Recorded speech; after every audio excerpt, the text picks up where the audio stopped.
Madame, Monsieur, bonsoir et bienvenue dans ce nouveau numéro de votre magazine Tac au Tac.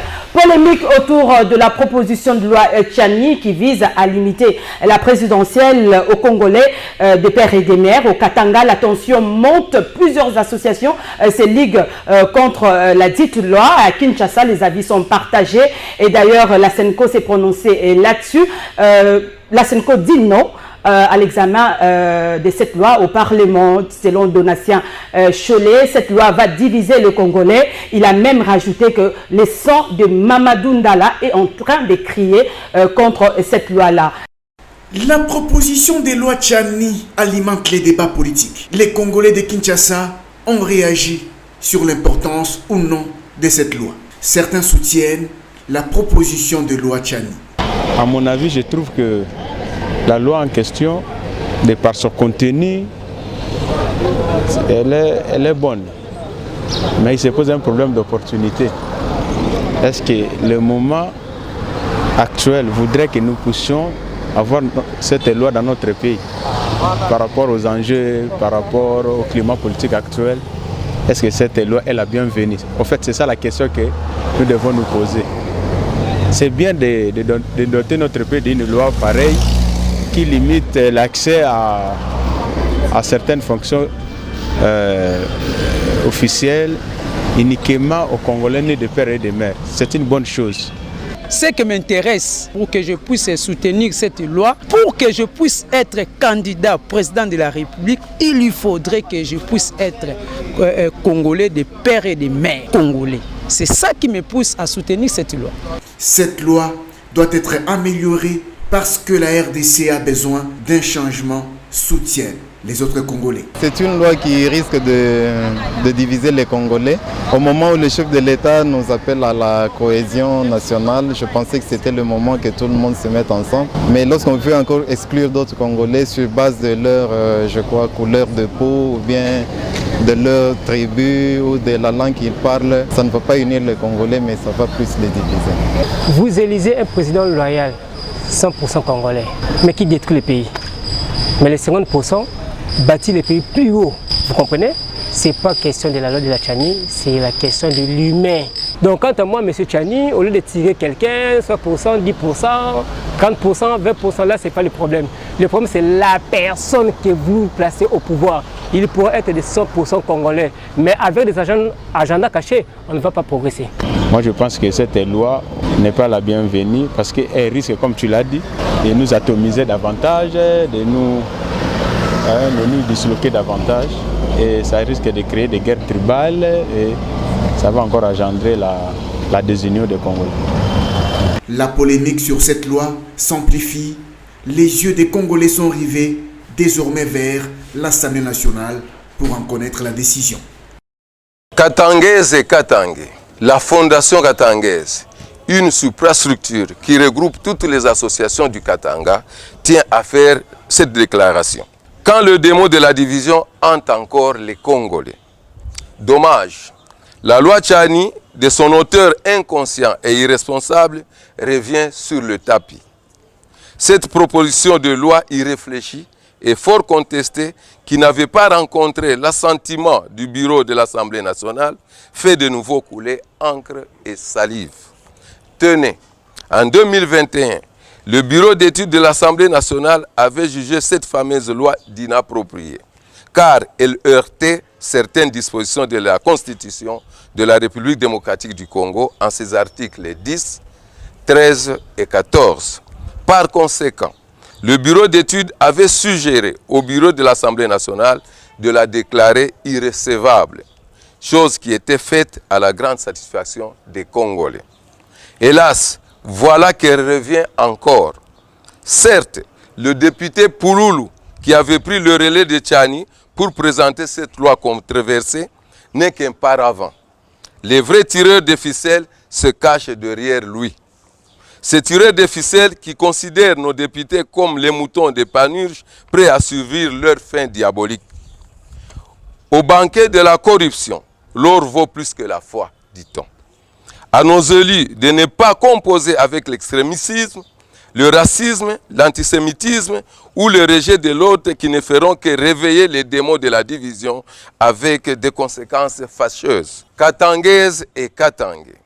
Le courage et le réflexe de défense des êtres normalement équilibrés est un moyen de ne pas souffrir. Pour nous, tout Katangais né de sang Katangais est un enfant du Katanga. Donc un fils ou une fille à part entière de la République démocratique du Congo. Ces droits ne peuvent être remis en question ni être victimes d'une quelconque discrimination.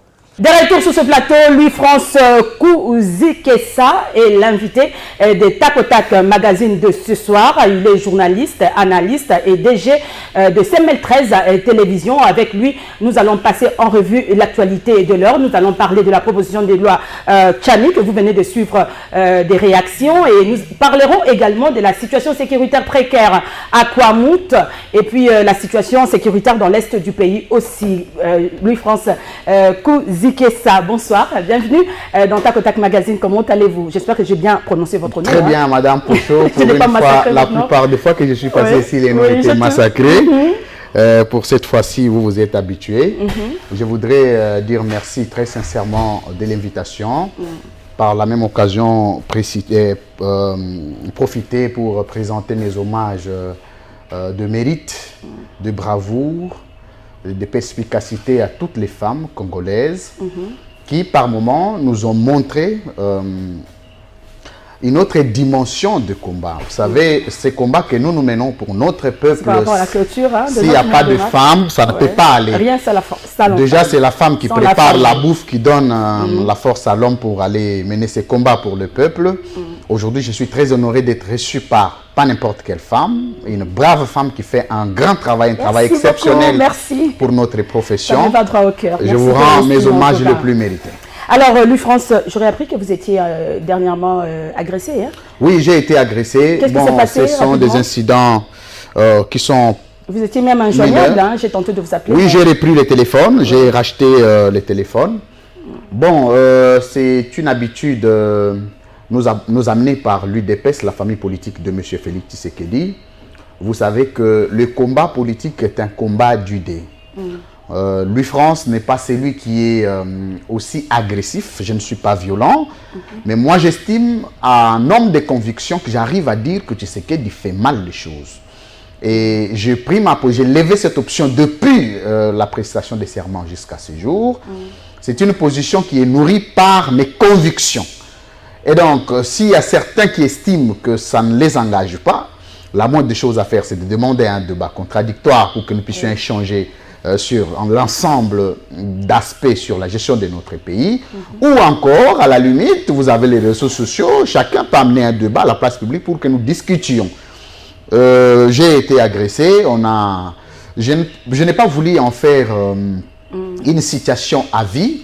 Ce qui était passé, j'en ai parlé une ou deux fois, les tic-tac, une émission polémique, là il faut faire très attention. Mais pour comprendre, une zone de turbulence, hein, il n'y a pas une bonne manière de faire attention que de mener une lutte acharnée pour servir les idéaux du changement pour votre pays. Lorsque vous pensez que vous devez faire attention vis-à-vis des individus, vous arrêtez d'exister en tant qu'un homme de conviction. Moi, je ne recule pas vis-à-vis de mes positions. Je suis quelqu'un de très radical et mes positions sont les mêmes. Je le mènerai jusqu'au départ de M. Tshisekedi. De toute façon, la ligne rouge a été franchie. Je ne vois pas quelque chose qui puisse m'arrêter. De Tshisekedi? Absolument, c'était prononcé depuis. Ah, d'accord. Alors, entrons directement dans le vif du sujet. La loi Tchani, la proposition de loi Tchani qui fait polémique. Comme je venais de le dire tout à l'heure, vous avez suivi des réactions. Dites-moi un peu, cette loi a enfin été inscrite au calendrier de la session de mars. Comment le jugez-vous? Très bien. Avant de revenir, comme vous étiez en train de parler de mon émission Anticotac, Libre Opinion, j'aurais bien voulu qu'un jour, je reçoive le président de la République. Ah, d'accord. Ça, c'est ma demande. Et que le président de la République passe à mon plateau, qu'on vienne, que je lui pose des questions, que je pose à tous les Congolais sur sa gestion. Au moins, ça sera élégant de savoir si les choses ne marchent pas. Je reviens sur... non, il ne s'agit pas d'une proposition de loi Tchani, il s'agit ici d'une proposition de loi Félix Tshisekedi. Comment ça, Félix Tshisekedi? Je vais vous démontrer. Noël Tchani. Je vais vous démontrer. Une loi a des dimensions. La loi a une dimension juridique.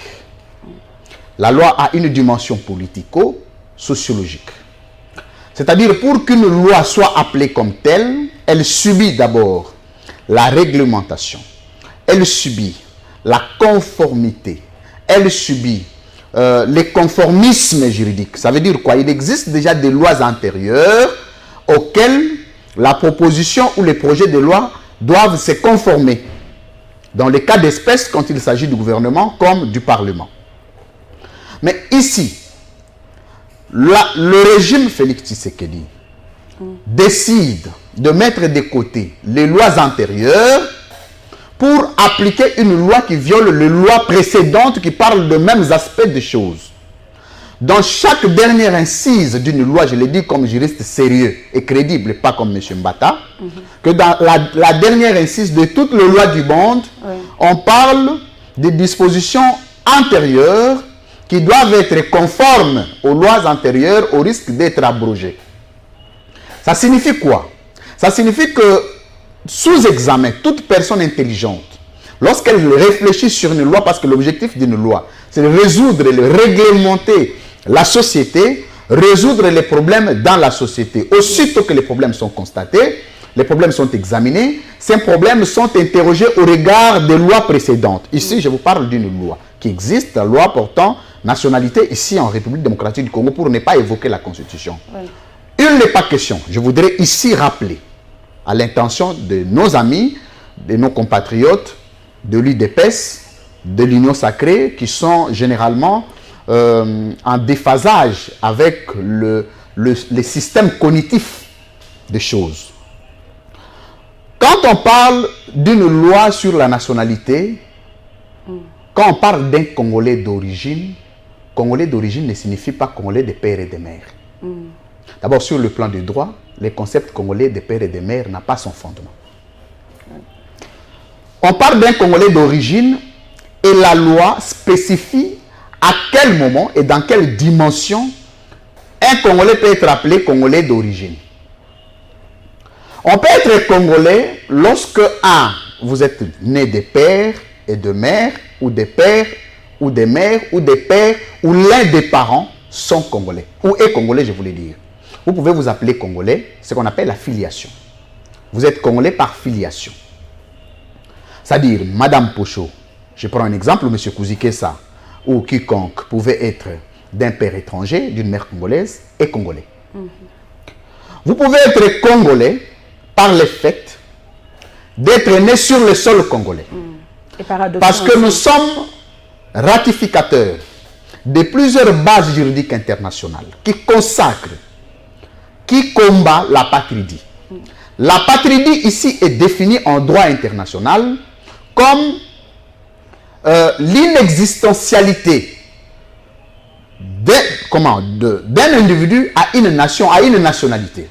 Parce que la nationalité, c'est le lien entre un humain, un individu et un État. Oui. Il n'existe pas un Congolais qui n'a pas d'État. Parce que chaque Congolais est né de deux individus qui devraient en principe appartenir à un État. Mais lorsque quelqu'un vous dit qu'il n'a pas d'État, c'est qu'il doit être un animal. Et même donc, par absurde, un animal doit être né sur un sol. C'est comme ça que les instruments juridiques internationaux ont regardé pour éviter la question d'apatridie, parce que le droit international aujourd'hui est un droit qui est consacré essentiellement sur le droit de l'homme. Le droit de l'homme, c'est aussi la nationalité. Attribuer la nationalité à quelqu'un est une question de droit de l'homme. Mais priver à quelqu'un la nationalité est aussi violation des droits de l'homme. Pourtant, le droit de l'homme, M. Tshisekedi nous a dit qu'il consacre son mandat aux droits de l'homme. Ça, je suis dans l'aspect juridique des choses. Je reviens sur l'aspect politique. Vous pouvez être Congolais parce que vous avez été né dans un Antonov d'avion, dans un espace avion appartenant à l'État congolais. Vous pouvez être Congolais aussi par l'acquisition.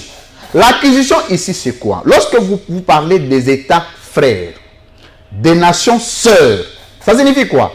Ça signifie que les organisations internationales ont réglementé l'horizon régulateur de droit à régler la question de coopération entre États. C'est-à-dire que tous les États doivent vivre dans le conformisme juridique international. C'est-à-dire nous coopérons. Ce qu'on appelle coopération bilatérale, multilatérale, de coopération sectorielle.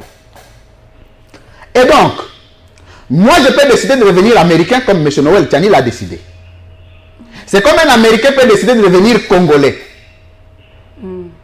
Personne sur le plan du droit international ne peut interdire à quelqu'un de choisir une nationalité, pourvu que cette nationalité soit assumée comme telle. Mais la nationalité congolaise est une et exclusive. C'est ce que je dis. Lorsqu'un Américain choisit de venir au Congo, de choisir le Congo comme sa nation, il appartient à une nationalité congolaise. Il arrête, il cesse d'être américain. Peu importe sa race, peu importe sa peau. D'accord. Donc, de la même manière que M. Noël Tchani a demandé la nationalité américaine, de la même manière qu'un Américain peut demander la nationalité congolaise. Ce n'est pas de la magie. Mais je trouve incohérent que les Congolais cherchent d'autres nationalités ailleurs, mais que d'autres personnes des autres États ne cherchent pas la nationalité congolaise. C'est déjà ce que nous appelons l'analphabétisme juridique international. Quiconque soutient cette loi, désormais est analphabète. Pourquoi? Parce que si vous regardez le nombre de Congolais qui ont des nationalités étrangères, ils sont nombreux. Ils sont partout, à la présidence. Ils ont arrêté d'être Congolais. Même le président Tshisekedi aujourd'hui a une nationalité douteuse. Ah bon? Au regard de sa propre communication à lui.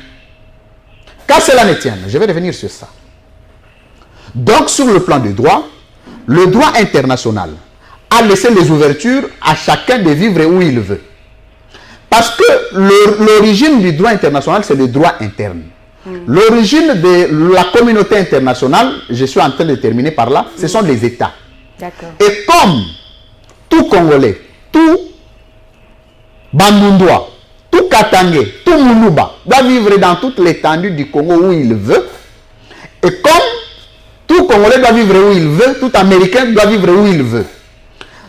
Si vous voulez avoir l'idée générale de la fonctionnalité juridique des États, il faut avoir l'idée sur le fonctionnement de l'État en interne. Donc, interdire à un Américain d'obtenir une nationalité congolaise, c'est interdire à un Katangé d'aller vivre comme quelqu'un du Bandundu. C'est interdire à quelqu'un du Bandundu d'aller vivre au Kasaï. Donc, ce racisme est appelé au niveau national le tribalisme. Donc, l'origine du racisme, c'est le tribalisme. Lorsque vous êtes tribal, au niveau international, vous devenez raciste. Mais quand vous êtes raciste, au niveau national, vous devenez tribaliste. Mais je reviens sur le plan politique. Ça, c'était sur le plan de droit. De droit, oui. Rapidement. Sur le plan politique. Oui. Chaque loi a un enjeu. L'enjeu en géopolitique est défini comme tout ce qu'on gagne et qu'on perd dans un challenge, dans une adversité, dans un système.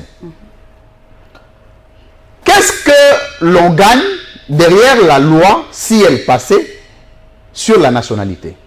C'est parce qu'on sait, on a mesuré l'impopularité de M. Félix Tshisekedi, on a mesuré le bilan chaotique et négatif du régime en place et on a estimé que l'adversité politique au niveau de la démocratisation systémique des élections sera impossible. La moindre des choses, c'est de bloquer la machine pour qu'on ait un seul candidat qui soit favorable. Mais pourvu, sans le savoir que la loi vise la personne la plus principale, c'est M. Félix Tshisekedi. Parce que si cette loi passe, le président Tshisekedi arrêtera d'être candidat président. Comment ça? Parce qu'il a une nationalité angolaise, selon lui. Il n'a pas... Non, mais je suis en train de vous donner les effets politico-juridiques de la fameuse proposition de loi. Vous savez, le droit a ce qu'on appelle les conséquences rétroactives. C'est-à-dire, vous pouvez aujourd'hui vous imposer une loi, si vous ne l'interrogez pas très bien, elle peut se retourner contre vous-même. Donc, si, prenez un cas, aujourd'hui, quel est ce candidat phare? Vous prenez Félix Tshisekedi et Martin Fayulu dans une course électorale, élection aujourd'hui, qui passe? Vous prenez Félix Tshisekedi et Moïse Katumbi dans une course aujourd'hui, qui passe? Vous prenez Félix Tshisekedi avec Pascal Nyembo dans une course électorale, qui passe? Mais vous prenez Félix Tshisekedi, même avec le dernier peuple de chez moi dans le Paï Kongi, là, pour ne pas citer les acteurs qui se sont présentés comme candidats. qui passe. Parce que ne passe pas qui veut, qui passe aux élections. Vous savez, dans l'histoire, moi je suis dans la recherche du droit international, je suis dans la recherche de la géopolitique. La situation la plus complexe dans l'histoire politique africaine, c'est présenter un bilan de la gestion d'un régime sortant. Toutes les élections en Afrique, toutes les courses électorales en Afrique ont comme conséquence la tricherie électorale. Pourquoi? Parce qu'il est difficile d'avoir un bilan par un président nègre. C'est très difficile. Pourquoi? Parce que chez nous, quand quelqu'un est président, la première des choses, c'est mettre des Rolex. Nègre quand même, c'est trop fort, hein? Non, noir signifie nègre. Les nègres sont en Afrique, ce n'est pas une insulte. Moi, je suis nègre. Celui qui trouve insulte, il le veut autant. Donc, quand quelqu'un est président de la République, la première des choses qui change, c'est sa peau. Il a un dermatologue, il a un habilleur, il a un conducteur, ça peut lui prendre 2 ans d'abord pour organiser sa vie. Et ça lui prendra encore 100 ans pour organiser la vie des autres. Et là, il est en retard. Voilà pourquoi la proposition de loi, moi je suis d'accord que cette proposition de loi passe. Ça va nous faciliter la tâche pour ne pas mener un grand combat sur le départ du président Tshisekedi. Je dis ceci. Je suis d'accord que cette loi passe. Ça va nous faciliter la tâche de ne pas avoir... Parce qu'aujourd'hui, je vais vous donner un cas le plus cohérent. On dit, et Congolais, on identifie les étrangers qui parlent la peau. Mais comment tu sauras si quelqu'un est noir, mais il est burundais, vivant ici au Congo? Comment on peut l'identifier à travers la proposition de la fameuse loi? Comment on peut savoir aujourd'hui que tel est burundais, tel est sénégalais, tel est ougandais, tel est béninois, tel... C'est lui qui n'est pas d'une peau métissée. Comment on le saura? Quel est le baromètre des Tchèques? Ça n'existe pas. Donc c'est une loi qui est en pleine construction, sans mesurer les conséquences, tant sur le plan juridique que sur le plan politique. Mais moi, je suis d'accord parce que ça va nous faciliter la tâche au jour où cette loi la passe. Le président Tshisekedi est mis de côté parce qu'il sera frappé par la même loi dont il est initiateur. Et ça va nous aider à ne pas mener un combat de sueur. Vous estimez que cette loi vise à écarter des candidats à la présidentielle, mais personne n'est éternel au pouvoir. Peut-être les bienfaits de cette loi seront constatés.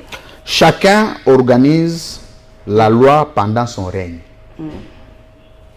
La loi a une dimension politique de protectionnisme individuel en Afrique. Toute loi, quand vous regardez les pouvoirs très agités autour d'une loi, ça protège le président. Ça sécurise le président. Ça organise la vie du président. Ça accorde certains avantages au président et à sa famille.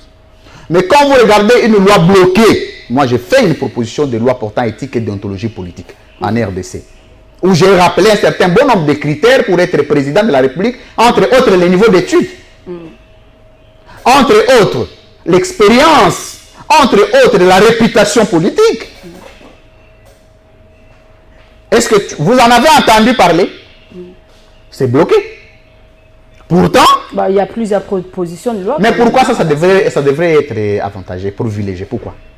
Pourquoi ça devrait subir un certain nombre d'avantages et de privilèges? Peut-être par rapport à la situation sécuritaire actuelle du pays. Hein, vous soutenez, vous dites que non, vous voulez que cette loi passe, mais je sais qu'au fond, vous ne soutenez pas cette loi. Mais la situation actuelle du pays semble donner raison plutôt à l'initiateur de cette loi, qui des troubles partout. Bon, est-ce que les Koulouna sont opèrent les Koulouna aujourd'hui soutenus par les étrangers, par les Américains, par les Rwandais? Dis-moi les Rwandais qui opèrent sous casquette de Koulouna ici. Sont où? Dis-moi les Rwandais qui opèrent sous casquette de Kwamutu. Parlons un peu de Kwamutu, la situation. On va en arriver. Si vous dites qu'à l'Est, vous voulez épargner les Congolais. C'est pas loin de Kinshasa. J'en arrive. Si vous dites que son nom du nationalisme exagéré, que vous voulez avoir les Noirs, parce que c'est ça il faut présenter, c'est pas la nationalité, les Noirs à la tête du pays, mais nous avons un Noir à la tête du pays qui est incapable de maîtriser les Koulouna. Il est comme ministère intérieur, un Moutete là ici, assez le vient de quitter. Il a mis un Kazadi, notre frère, il vient du Kasaï. Qu'est-ce qui a changé avec les Koulouna? Il a comme gouverneur un incompétent Itchunda là chez moi là-bas au Kouilou. un incompétent qui ne sait ni lire, ni écrire son propre nom. Le gouverneur, Gentili Ngobila. Non, non, j'ai dit du Kwilu là-bas. Itchundala, il s'appelle Willy Itchundala. Bon, même Ngobila, on ne va pas aller loin, je vais vous faciliter la tâche. Même Ngobila, c'est quelqu'un de Maïndombe. Est-ce que vous pouvez me retracer les bilans de la ville de Kinshasa? Ça, c'est géré par les Congolais. Mais moi, j'ai quand même fait un tour à Lubumbashi. Excusez-moi de le dire, moi je n'ai jamais été katumbiste. Mais je suis arrivé dans la ville de Lubumbashi. La ville de Lubumbashi est mieux, est belle, est bien battue de très loin que Kinshasa. Je suis arrivé dans la ville de Lubumbashi, je me suis dit... Vous êtes arrivé à l'époque où Moïse Katumbi était gouverneur? Non, pas très très loin. Je dis, ça c'est une très belle ville. Moi je peux vivre à Lubumbashi. Je peux vivre à Lubumbashi, je peux décider d'aller vivre avec mes enfants. À Lubumbashi, je me centrerai dans une ville. Mais vous avez une ville qui a été gérée depuis. Prenons Kinshasa, prenons Kikwit. Vous avez déjà été à Kikwit? Oui, une fois, oui. C'est chez moi. J'ai honte. J'ai honte quand j'arrive chez moi à Kikwit. J'ai honte. Il n'y a pas de lumière, il n'y a pas d'eau, il n'y a pas d'électricité, il n'y a pas de construction. C'est comme une ferme. Mais depuis la création de la province du Kwilu, c'est géré par les 10 fils du Kwilu de la République démocratique du Congo. Donc bref, vous avez à la tête du pays, entre guillemets, un noir. Parce que vous voulez exclure le métis. Mais vous avez un noir à la tête du pays. Regardez seulement à l'entrée du siège de l'IDPS son parti. Vous allez voir que l'organisation devrait commencer là. Donc, vous savez les gens, quand il y a un problème du niveau d'instruction académique, vous savez quand vous travaillez dans un milieu où vous savez que vous êtes très incompétent, votre élément, votre dénominateur, votre bracelet clé, c'est le tribalisme, c'est le régionalisme, c'est le racisme pour vous confirmer en tant que tel. Vous savez, il y a des gens qui sont à la présidence aujourd'hui. Sans le tribalisme, ils ne peuvent pas être nommés comme conseiller du président. N'ayant ni niveau d'instruction académique, n'ayant ni capacité de gestion, n'ayant ni expérience, ni instruction. Mais il est bombardé conseiller principal. Il s'appelle qui? Kazadi, Kalala, Chimanga. Vous pensez que quelqu'un de comme ça, s'il s'appelait Kouzike, ça il serait à la présidence? Non. C'est ça, les gens. Donc, quand on pense qu'on a tellement de limites, on se fonde sur un seul élément, sur le tribalisme. C'est le tribalisme que nous combattons. Donc, ce n'est pas par rapport à la situation sécuritaire. Ça n'a rien à voir. N'y a-t-il pas des données, des données sécuritaires auxquelles vous n'accédez pas, auxquelles nous n'accédons pas, données qui obligent l'État à protéger les pays à travers cette loi? D'abord, l'État ne protège pas les pays à travers les lois. En fait, le problème, c'est que vous ne pouvez pas gérer les pays si vous n'aviez pas passé 4 heures dans les études sur l'organisation d'un État. Donc, vous n'avez jamais étudié l'organisation de l'État, mais vous gérez l'État. Vous aurez beaucoup de lacunes. C'est comme ça que cette loi, je l'encouragerais si elle avait défini les critères pour être président de la République, entre autres les critères sur le cerveau. Ce n'est pas sur la chair. L'homme, ce n'est pas la chair, l'homme, c'est le cerveau. Donc, selon vous, ce n'est pas seulement un Congolais 100% qui peut protéger ces pays? Un Congolais conformément aux lois qui existent déjà, les lois antérieures. Et moi-même, je suis d'accord qu'un jour, qu'on prenne un Américain devenir président de la République au Congo. Un Américain qui n'a pas de nationalité congolaise. Nous diriger un peu, pour voir ce que ça va donner. Mais on a déjà été dirigé par les Belges, hein? Si on doit comparer les Belges et les Congolais. Mais regardez les constructions que les Belges avant l'indépendance et après l'indépendance. Moi, j'ai étudié au petit séminaire de Kinzambi. Pour ceux qui connaissent Kinzambi, c'est une construction belge. Depuis des années. En tout cas, au niveau scolaire, le parcours, c'était les écoles catholiques, tout ça. Vous regardez ce que les Belges ont construit. Allez voir dans les communes où les Belges ont construit. Matete, Bandal. Vous voyez des constructions. Mais dites-moi seulement une seule école que le président Tshisekedi a construit à la tête du pays, en tant que nègre, en tant qu'un homme noir, qui n'a pas une peau blanche. Une seule école. C'est là mon problème, mon péché à moi, parce que quand je reçois les gens, je pose la question, le président a construit combien d'écoles, combien d'hôpitaux? C'est là le débat. Tu penses que si on a un Congolais à la tête du pays, les Congolais mangent à sa faim, boivent à sa faim. Les Congolais vont à l'école, il y a une gratuité effective. Il y a une gratuité de soins de santé depuis qu'on a promis la gratuité de fin de santé déjà, de soins de santé. On est à la fin du mandat. Est-ce que ces Congolais pouvaient se préoccuper? Est-ce que vous savez que les Belges, les Français, les Américains ne se préoccupent pas du gouvernement de leur pays? Non. Ils ne savent même pas qui est qui. Parce qu'il y a un minimum de vie qui est réuni. Mais quand les Congolais commencent à se préoccuper de la gestion du pays, parce qu'il y a un problème. Le problème, c'est la gestion du pays. Le problème n'est pas la race, n'est pas la beauté, n'est pas la sécurité. Non, la sécurité, quand vous parlez, parce qu'il y a des secteurs. Si on doit parler de la situation la sécurité par rapport aux infiltrés, tout ça, vous voyez un peu... Il n'y a pas d'infiltrés. Il n'y a pas d'infiltrés. Il n'y a pas d'infiltrés au Congo. Il n'y a pas d'infiltrés. Il existe des Rwandais qui sont très identifiés, qui travaillent dans les institutions de la République, mais c'est qui est incapable de faire partie. Ces Rwandais-là, n'est-ce pas des Congolais, des pères et des mères? Là, vous me donnez raison. Si je commence à vous citer les noms ici des gens qui sont au gouvernement, il y a des noms que vous n'entendrez jamais de notre pays. Mais nommés par l'ordonnance présidentielle de quelqu'un qui combat le racisme ou l'infiltration. Donc cette loi vise Moïse Katumbi? Non, non seulement Moïse Katumbi. Cette loi présente un certain nombre de craintes et de peurs vis-à-vis du bilan du président Tshisekedi, sachant qu'il est impopulaire. Les Congolais sont en train de le vomir tous les jours. Il y a des gens qui ne savent pas lui dire la vérité. Vous savez, dans ces mondes, s'il y a 2, 3, 4, 5, 8 France, il y a des choses qui vont changer. Il y a des choses qui changeront automatiquement. Moi, je suis capable de dire au président, monsieur le président, je suis votre conseiller, à la lire où vont les choses, nous sommes obligés de ne faire qu'un seul mandat, parce que nous n'étions pas en mesure de donner au peuple congolais ce qu'il attendait. Ça, c'est en dehors de l'argent, c'est la dignité, c'est l'honneur, c'est la grandeur. Mais ça, il n'y en a pas. Ici, il y a des gens qui viennent, président, béton, béton, béton, béton. On l'induit en erreur. Regardez, la sécurité. Est-ce que pour sécuriser les frontières de la République démocratique du Congo, vous avez besoin d'une loi?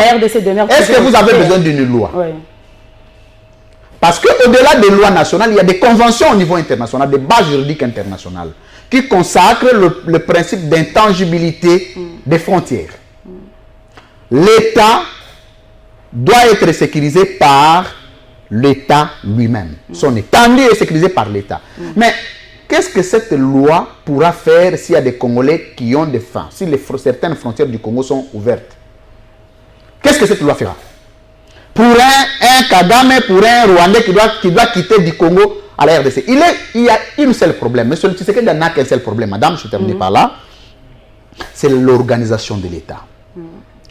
Vous posez la question, c'est quoi la politique du président sur le plan sécuritaire? La politique sécuritaire du président. C'est quoi sa politique? Moi, j'ai rédigé un projet de gouvernance qui existe. J'ai dit, quand je deviendrai président, voici ce que je ferai, voici ce que... Je ne crois même pas que le programme présenté par le président a été conçu par lui-même. Non, je ne crois même pas qu'il l'a lu. Parce que s'il l'avait lu, il l'aurait appliqué. Il l'appliquerait. Ce projet de gouvernance prévoit quoi sur le plan sécuritaire? Il y a une politique de gouvernance que le gouvernement doit appliquer venue du président. Est-ce que nous sommes toujours sous l'état des sièges, hein? Parce que c'est juste, c'est ça la politique. Il n'y a pas prorogation, il n'y a pas... D'abord, l'état de siège n'est pas une politique. L'état de siège, c'est une action gouvernementale. Et cette action-là est constitutionnelle. La Constitution dit que pendant l'état de siège, on ne peut pas modifier la Constitution, on ne peut pas toucher l'article 219. Mais l'état de siège... L'état de siège, l'état de guerre, tout ça. Non. Il y a certaines matières. Cette zone-là est une zone rouge. Qui est frappé d'état de siège. Mais l'état de siège doit être évalué. L'état de siège est renouvelable, n'est pas à vie. Donc, tout dépend de l'appréciation du législateur, de regarder en face de lui les effets et les conséquences de l'état de siège. Mais l'état de siège peut être arrêté à tout moment. Arrêté à tout moment. Mais si l'état de siège n'est pas arrêté, pourquoi? Parce que derrière l'état de siège, les gens s'enrichissent. Il y a l'enrichissement illicite et sans cause derrière l'état de siège. Et on ne peut pas l'arrêter. Parce qu'il y a des millions qui vont... que les militaires ne voient pas. Nous chutons déjà. Que les militaires ne voient pas, mais seuls les politiques bouffent tous les jours. Vous parlez de quel état de siège? Vous savez, nous sommes arrivés à combien de millions de morts aujourd'hui? L'état de siège devrait nous aider à comprendre avant l'état de siège. Les taux de mortalité étaient combien et d'être combien. Après l'état de siège, l'état de mortalité nous allons finir. Selon vous, c'est quoi la solution par rapport à la situation sécuritaire? La solution n'est que la seule. À Kouamout, les gens, dernièrement, on a tué des marins. Hein, il n'y a qu'une seule solution. À Maloukou ici. Donc, il n'y a qu'une seule solution, la plus limpide, comme l'eau des roches, c'est qu'il faut changer le président de la République. Je voulais vous choquer, madame. Vous pensez que si on changeait le président de la République... Dans le monde, seul le président a le pouvoir de changer un État. Ni le gouvernement, ni le Parlement, ni les cours et tribunaux, ni les militants, ni qui que ce soit n'a le pouvoir de changer parce que toute chose concourt à la volonté politique du président de la République et à la compétence institutionnelle. Donc, si un président n'est pas en mesure de changer un pays, il n'y a pas une autre solution que de les bouger par des mécanismes constitutionnels établis, trouver quelqu'un de plus compétent, le remplacer pour évaluer. À tout moment qu'on trouve que celui-là est incompétent, on peut alterner et trouver quelqu'un d'autre jusqu'à ce qu'on arrivera à avoir un Mao, on arrivera à trouver selon vous, c'est le président qui pose un Martin Luther King, un Kadhafi,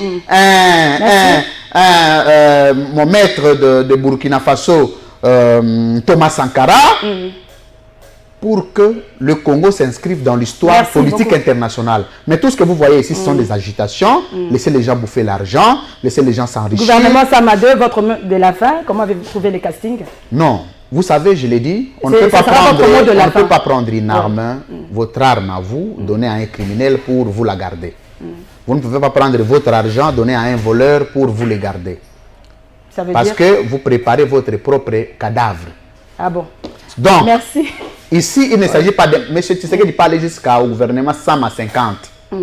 Si lui-même n'est pas en mesure de changer le Congo, rien ne changera. Les Congolais ne peuvent rien attendre pourvu que l'impulsion du changement vienne de lui. C'est lui le problème. Ah, c'est lui qui doit ouvrir son cœur. Non, ce n'est pas le cœur. C'est lui qui doit être compétent. S'il n'est pas compétent, qu'on trouve un Congolais de plus compétent à sa place, on va le remplacer et le pays va décoller. Vous verrez que de temps en temps, il sera. C'est notre frère.